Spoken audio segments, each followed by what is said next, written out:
الحمد لله رب العالمين والعاقبة للمتقين والصلاة والسلام على رسوله محمد وعلى آله وأصحابه أجمعين. أما بعد فأعوذ بالله من الشيطان الرجيم. بسم الله الرحمن الرحيم. الاستفتاء په افغانستان پر خلکو باندې چې بل مملکت ته ځي، دا اوس جهاد د افغانستان نو ما خو چې دلته پر هر وطن چې دا وطن بل وطن ته جهاد ته ځي، دا پر فرض دی څنګه دی دا پوښتنه. الابتاء بتوفیق الله تعالی حامدا و مصلیا، دا مسله چې طالبانو دا آوازه وه چې په قطر کې دوی دا ماده هغه تایید کړې ده د خارجانو سره چې افغانستان به د نورو ټولو ممالکو په مقابل باندې نه استعمالیږي. نو بیا خلکو دا اعتراض کاوه، زما خپله دا اعتراض په ذهن کې و چې دا خو ابتدایي جهاد، یو ابتدایي جهاد هم فرض دی. الله جل جلاله په قرآن عظیم شان کې وایي فاقتلوا المشرکین حیث ثقفتموهم یا حیث وجدتموهم. حیث ثقفتموهم عرض دا چې تاسې پیدا کړئ مشرکان مړه کړئ. نو د دې څخه مراد دلته مطلق کافران دي، او پاتې شوه دا چې دی هغه د ابتدایي و د اقدامي جهاد دپاره دی چې پر بل ځای باندې حمله وکړي. نو خو دا آیات صریح امر راغلی د خدای له طرفه څخه. نو بیا څنګه هغه طالبانو دا پرېکړه ورسره کول د خارجانو سره چې زموږ د افغانستان خاوره به د خارج په مقابل د هېڅ چا په مقابل به نه استعمالیږي. نو خو دا د ابتدایي جهاد منع ده. زما په ذهن کې هم دا راګرځېدله چې دا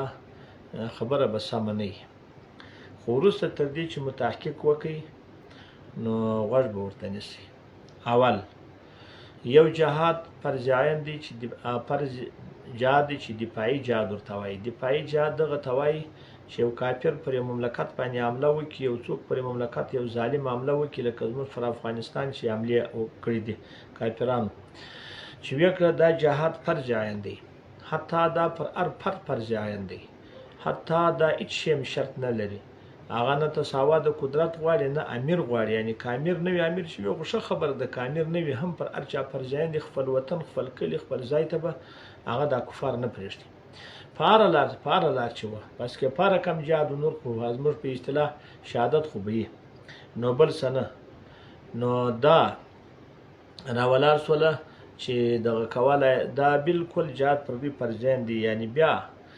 په هغه کلي واده وره فرض عین دی چې کفار حمله پر کړي، پر بل کلي نه دی. خو که دوی دفاع نه سوه کولی یا تکاسل وکړي، د بلغل پر کلي هم فرض دی. که هغه راولاړ سو تکاسل یې وکړي یا د هغو هم په وسه نه وه، د بغل پر کلي هم ورسره فرض دی. او که بیا هغه دفاع نه سوه کولی، بیا د بل ازا تر پا پورې چې تر هغه تر مشرقه تر مغربه پر ټولو انسانانو فرض عین ګرځي. مطلب دفاعي جهاد ټول عمر فرض عین دي پر هغه کلي پر هغه وطن. که هغوی دفاع نه سوه کولی، بیا پر نورو وطنو پر نور مملکتو هم فرض عین ګرځي. دوهمه خبره هغه دغه ده چې دا اقدامي جهاد هغه دا چې پر بل مملکت باندې حمله کوي، دا څنګه دی؟ دا ګرانو محترمینو ډېر پام ورته وکړئ. هغه دا جهاد یوازې پر عمراو دی، پر امیرانو دی، پر افرادو نشته. دا پر امیر فرض دی. یوه خبره خو دا فرق راغی. دفاعي جهاد چې فرض عین و پر هر فرد و، هغه هر سړي به خپل پرده لازمه و چې خپل په کلي خپل په وطن خپل په ځای کې به کافر نه پرېږدي. او دا بیا دا دی پر عمراو فرض دی، د شیانو چې ولاړ شي پر کافرانو حمله وکړي، دا یو افراد خلاص و. یو شرط یعنی هغه فرض عین جهاد چې دفاعي جهاد و، یو شرط اعلان درلودی، خارج کافران حمله وکړي. او دا چې دی دوه شرطه لري. اول دا پر عمراو دی، که عمراو امر وکړي یو چا ته چې ولاړ شي، نو هغه به جهاد ته ځي. که امر ونه کوي نو بیا پر افرادو نشته. دوهم شرط یې دا دی، په دې کې تساوا د قدرت غواړي. تساوا د قدرت هغه دا دی چې داسې نه وي چې هغه ته په وظیفه او په بسم الله الرحمن الرحیم باندې هغه د نړۍ هغه د کفارو سره جنګ ورته واضح کومه. د دنیا یو وسایلو ته هم څه اعتبار شته. په دفاعي جهاد کې خو اعتبار نه و، هغه خبره نه وه. او په اقدامي جهاد کې تساوا د قدرت غواړي. هغه دا غواړي یعنی یو څه عین داسې نه چې هر شی ورشي به سره موافق وي، خو دا دی چې د هر شي هغه صلاح لري، د بې دفاع کولی شي. بیا نو په هغه وخت کې جهاد فرض ګرځي. نو څو شرطه سو امیر هم غواړي او بل څوک غواړي او په فرض هم دی هغه پر امیر باندې فرض کفایي دی که چیرې امیر وویل چې 10 کسه ولاړ سي دا نور ټول غاړي خلاصې دي 20 کسه ولاړ سي دا خو امیر چې امر وکړي چې هغه 10 کسه ولاړ سي پر هغو فرض عین ګرځي او پر نور څوک دی هغه بیا مستحب دی ورته چې ولاړ شي خو ما درته وویل اوس نو دا خلاصه د خبرو دا سوه چې اوس په افغانستان پر خلکو باندې مطلق د بل مملکت جهاد نشته دا ماده د شریعت موافقه ده چې طالبانو د افریقا په خارج کې وکړه کار څه د علماو ګمانونه بلې خواته و دا کتابونه دي وګوري موږ به حوالې ورته ذکر کړو نو پر افرادو باندې جهاد نشته ولې نه تساوا د قدرت یا امیر هم ځینې خلاص وي تساوا د قدرت نشته نو امیر باندې هم جهاد فرض نشو او پر افرادو خو ګر سره د بل وطن جهاد چې اقدامي دی ابتدایي دی ګر سره فرض نه دی هغه خو د امیر و امر ته احتیاج یعنی پر امیر فرض دی نو طالب د دوه وجه څخه خلاصو یو د دې وجه چې زموږ پر امیر هم نه دی فرض خو تساوا د قدرت نشته دوم طالب بیا دا دی چې هغه د امیر بیا امر یعنی پر امیر فرض دی پر دوه خوا د ولا فرض نو امیر مخلاص تساوا د قدرت نه د فرد مخلاص پر فرد کړه دا جهاد فرض دا خو پر امیر دا مسله دا فتح القدیر 5 ټوک یو سلوناتیا د دواړو دا صفو ته ګوري او د مختار فراموش تر د مختار دریم ټوک 219 او دا غره کم دریم ټوک 242 او دا غره کم دریم ټوک 219 دا او دا غره کم دا تکمله د فتح الملهم دریم ټوک اتمه صفه چې الته د فتح الملهم سره نم ټوک کېږي او دا غره کوم ملتقى لابهور دوم ټوک 400 صفه مجموع لانهور دوم ټوک 400 صفه او دا امر ولال په شپ پر تفصیل بیان دی واشه د تحتوی پر د مختار دوم ټوک 400 صفه دا سوله او نو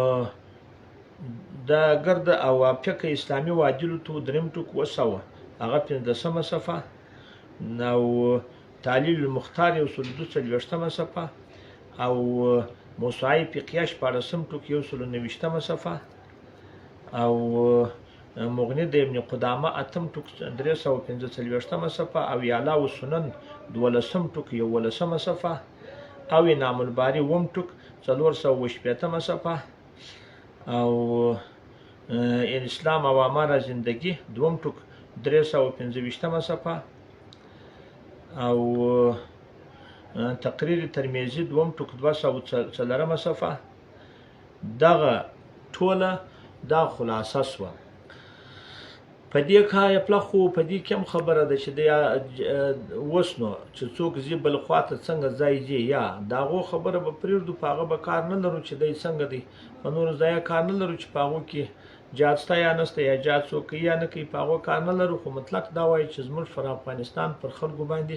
پر د افراد باندې جهاد د یو مملکت لا نسته د هر مملکت ګرانو محترمینو جهاد چې نه وي چې جهاد فرض کفایي وي لا پر دا انسان باندې لازمه ده چې د مور پلار اجازه باخي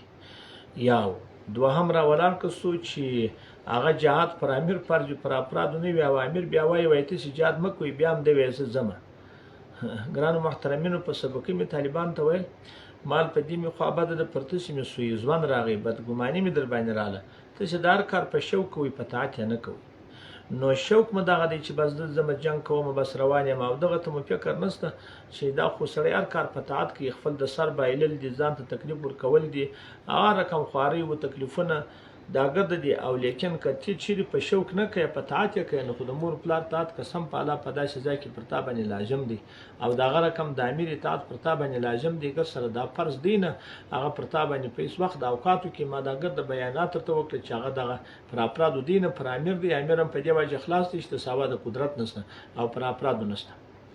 ګرانو محترمینو دا د زموږ ډیر یعنی سل دانه لمبره به خالی ما هغه دغه بلا کړي چې د طالبان سره پښتنه کوي سړي ته وایي خو سړي په کول نه کوي البته وایي استاد په نور مسلو سره پویږي هغه راولار کستو په نور مسلو په کول سره کوي چې دا ورته د شوک یو خاطی نه سل نمبر به یواز ما بلا کړي چې دا وکي دا مکوي دا خبره مکوي دا طرز نه دی امیر امر کړي د امیر پامر باندې خامخا په کول وکي